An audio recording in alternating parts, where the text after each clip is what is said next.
مولانا سردار احمد صاحب رحمت اللہ علیہ کے پاس نا ایک بوڑھی اماں اپنا بیٹا چھوڑ گئی.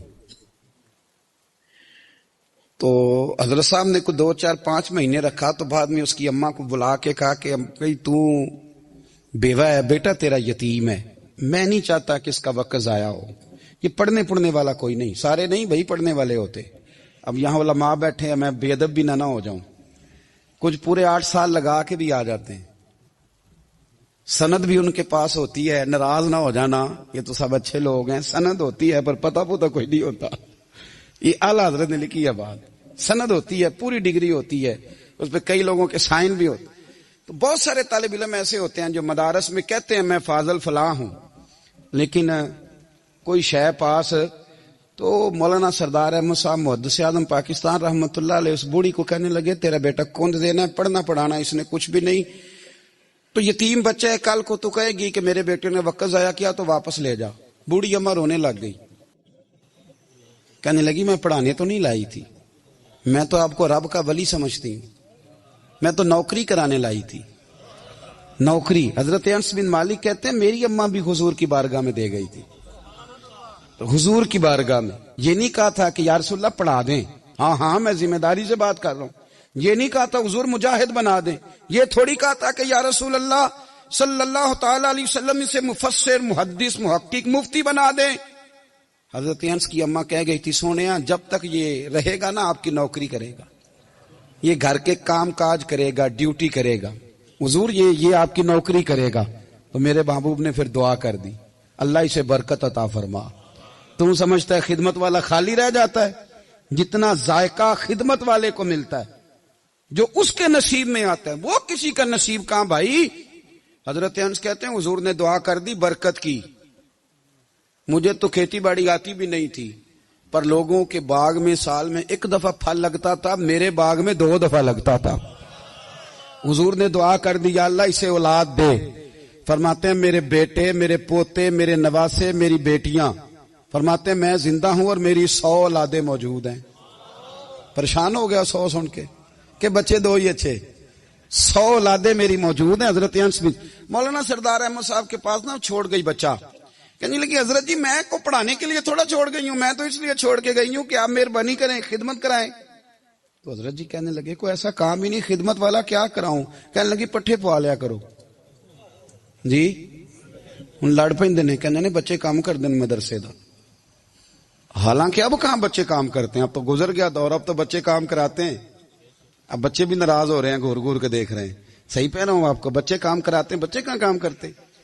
کہنے لگی یہ چارہ ڈالے کرے گا آپ کی بھینسوں کو.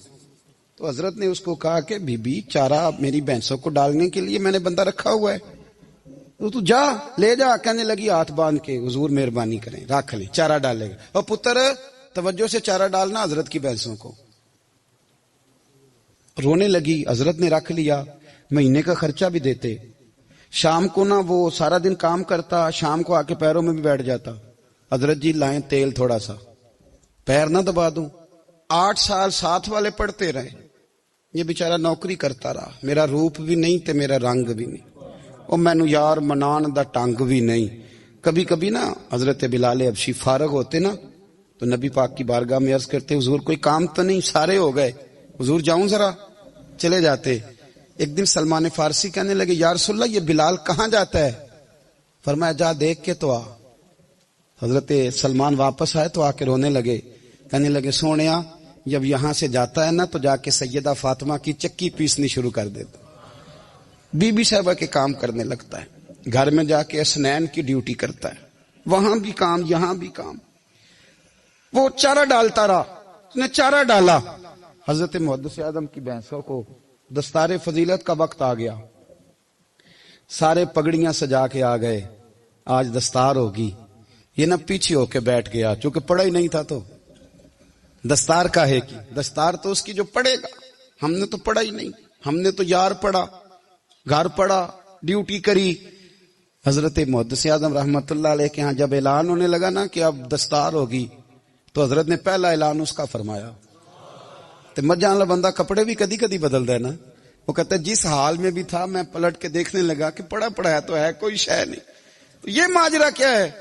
پیچھے سے اٹھ کے آئے تو کہتے ہیں باقیوں کی دستار کسی عالم نے کی، کسی صوفی نے کی، لیکن یہ بھینسوں کو چارہ ڈالنے والا جب آیا تو محدث اعظم نے فرمایا پگڑی کے بال کو کوئی ہاتھ نہ لگائے، یہ ساری دستار میں نے کرنی ہے۔ اور فرماتے ہیں حضرت بال بھی دیتے جاتے تھے اور آنسو بھی بہاتے جاتے تھے، ماتھا بھی چومتے تھے، اور فرماتے تھے دستار کے بعد چلا تو نہیں جائے گا؟ یار مجھے تو عبادت بھی نہیں رہ گئی، مجھے تو چابیوں کو بھی نہیں پتا کون سی کہاں رہتی ہے، جائے گا تو نہیں تو رو پڑا، کہنے لگا سونے جائے تو وہ جس کے پلے کچھ ہے ہو، آتا جاتا تو ہے کچھ نہیں، مجھے کس نے رکھنا ہے، میں نے کہاں جانا ہے، ادھر کہاں تو ادھر ہی رہوں گا۔ وہ اس طالب علم کے سارے استاد بھائی کہتے ہیں اس نے دستار کرائی، پڑھا پڑھایا کچھ نہیں، پر جو مسئلہ اڑ جاتا تھا نا، وہ جو اڑ جاتا تھا نا، وہ جا کے اس سے پوچھتے تھے تو کتابیں کھولنے کی ضرورت نہیں پڑتی تھی۔ مولانا امجد علی صاحب اعظمی رحمت اللہ علیہ فرماتے ہیں یکدم اعلیٰ حضرت کا دروازہ کھلا، یہ بھی میرے اعلیٰ حضرت کی زندگی ہے، اسے بھی دیکھ، یکدم دروازہ کھلا تو بوڑھے امام کے پیروں میں جوتا کوئی نہیں، اور اعلیٰ حضرت سر پٹ دوڑے۔ میں قریب گیا، میں نے کہا حضور میں صدقے جاؤں، کہاں جا رہے ہو؟ کہنے لگے کسی نے بتایا میرا مرشد کا بیٹا ریلوے اسٹیشن سے گزرنے والا ہے، امجد علی دیر نہ کر یار، کہیں شہزادہ ناراض نہ ہو جائے، میرے مرشد کا بیٹا، میرے شیخ کا پوتا، یار ذرا جلدی کر۔ کہتے ہیں اعلیٰ حضرت دوڑے ریلوے اسٹیشن پہ، انہیں اگر فتوے لکھنے آتے تھے کل کے رضا ہے خنجر خونخوار برق بار، تو وہ یہ بھی کہا کرتے تھے کیسے آقاؤں کا بندہ ہوں رضا، بول بالے میری سرکاروں کے۔ دوڑے گئے ریلوے اسٹیشن پہ، اور بوڑھے شیخ صدر الشریعہ کہتے ہیں میں نے کہا حضور میں نہ چلا جاؤں؟ کہنے لگے نہ پتر، میں نے بڑا نمک کھایا اس گھر کا، میں نے بڑی نوکری کری ہے، میری اپنی ڈیوٹی ہے، تمہاری تو نہیں نا۔ میرے شیخ فرماتے ریلوے اسٹیشن پہ حضرت کھڑے ہیں تو ایک مسافر اترتا، اس کے قریب جاتے ادب سے سلام لیتے تو کہتے ماریرا شریف سے تو نہیں کوئی آیا؟ کہتے ہیں وہ مسافر گزر جاتا، دوسرا آتا تو پھر قریب جاتے، کہتے وہ اس کے آستانے سے تو نہیں آئے، ادھر سے تو نہیں کوئی آیا؟ کہتے سارے گزر گئے، جن مسافروں نے اترنا تھا اتر گئے، ٹرین چل پڑی۔ تو میں نے کہا حضور کسی نے آپ کو غلط اطلاع دی تھی، شہزادے تو آئے نہیں۔ کہنے لگے یار اطلاع غلط تھی یا ٹھیک تھی، پر یہاں تک آنے کا مزہ بڑا ہے۔ آپ سمجھ سکتے ہیں اعلیٰ حضرت کے دو بیٹے ہیں، حجت الاسلام مولانا حامد رضا خان صاحب اور مفتی اعظم عالم اسلام، دونوں شہزادے اتنے بڑے شہزادے تھے کہ دونوں اپنے اپنے وقت کے سب سے بڑے مفتی ہوئے۔ یہ بھی تو میرے اعلیٰ حضرت ہے نا، اس کو بھی تو ذرا سمجھو نا، خشکی اور پھر خشکی اور پھر خشکی۔